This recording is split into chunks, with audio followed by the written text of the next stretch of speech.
Okay, I got a little video to share, a little part of a video to share. It's from the Dave Reeves Ministry, and it's highlighting the fastest acceleration known to mankind, basically. So here we go. Let's just go ahead and see if we can find it. Go to screen share here. What's up, Ronan? How you doing?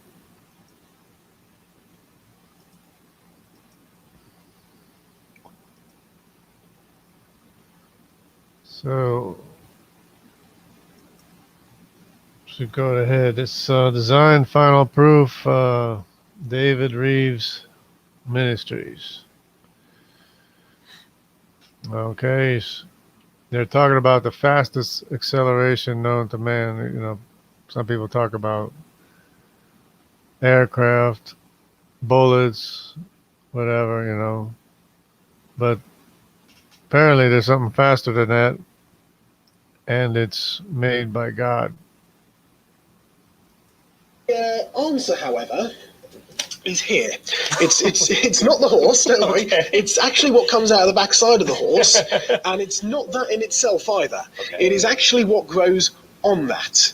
Now, it's a little fungus.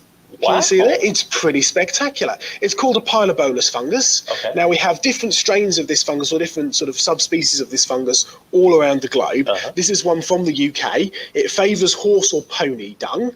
Okay. All right. And starts off as a little seed, little spore, begins to grow. The cells begin to multiply and grow. They're called hyphae. They twine together to form mycelium. They begin to fuse together, and they produce the fruiting body. Okay. Which turns up in its masses. And you can see all the little black dots. Those are all spores of little fungus. Spores, all the little spores. Yeah, each one looks a bit like this. Okay. So you've got a stalk, you've got a little pressurized capsule at the top, and then you've got the spore that sits on the top there, like that. Right? Now, that little spore has a small problem. Because in order to germinate and grow and turn into a new fungus, it needs to pass through the digestive system of a horse to cause a chemical reaction that enables that spore to grow. So it needs to be swallowed, go through, chemical reaction, deposited with a lovely pile of fertilizer, and then it'll grow. Now, the problem comes when this little spore is sitting on top of a fungus that is sitting on a big pile of poo. Yeah. And no horse in its right mind is going to go anywhere near its own dung to actually eat the grass around it. So it needs to be able to fire that little spore across, somehow get it across to another blade of grass, fresh blade of grass, which the horse will go and eat. Whoa, okay. Now, that little pressurized capsule has got something to do with that. Okay. This is some footage. It's been slowed down really, really slow using very, very high definition, taken by Miami University a few years back. And just have a watch what happens. So the little pressure builds up. Whoa. And it explodes.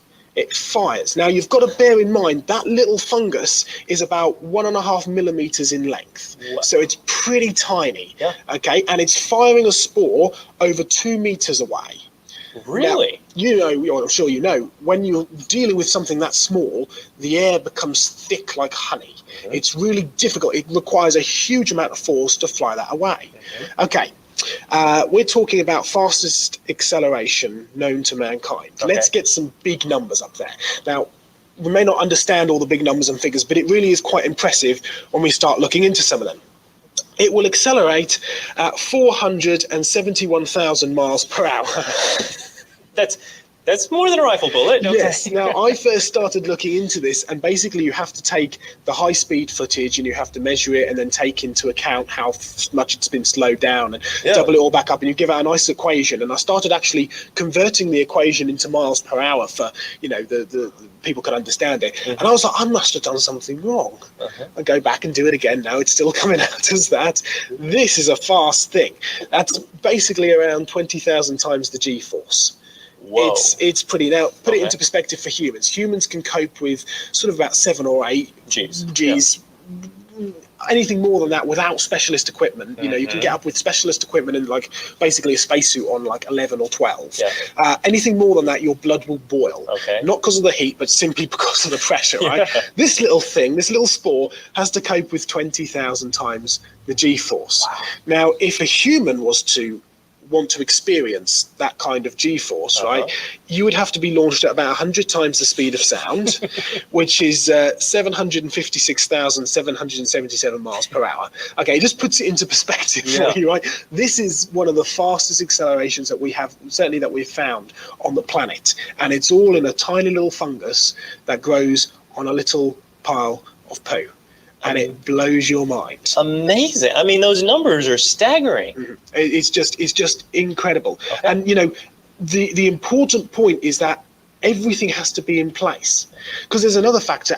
Imagine the little spore flying across, right, hitting a blade of grass, and then imagine if that blade of grass had a droplet of dew on it, some water. If it hit that water, it'd just fall onto the ground. Yeah.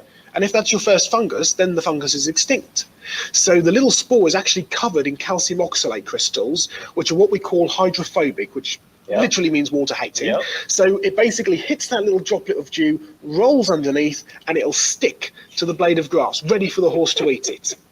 Now, there's a very important question that comes out of this little study, and that is, how did this all evolve? Yeah.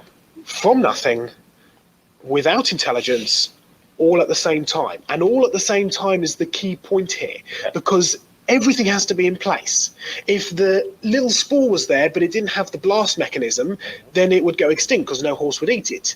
If it had the blast mechanism, but the spore couldn't cope with that amount of acceleration and G-force, then it'd explode and the fungus goes extinct. If you have the means of firing it, you have the means of coping with the G-force, but it doesn't have the calcium oxalate crystals, then it'll just roll off and that'll go extinct.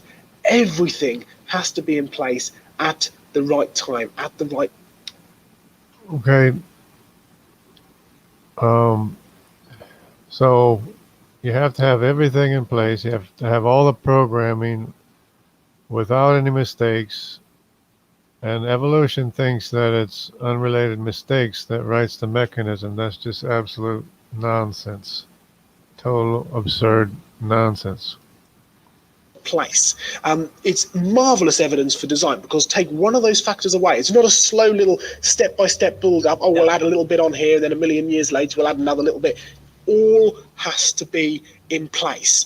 And this little fungus is able to replicate itself. That's what the spore is for. We've never made a machine anything close to that. And it really does give you the real sort of evidence of design. I mean, I've got a little flower here in my pocket.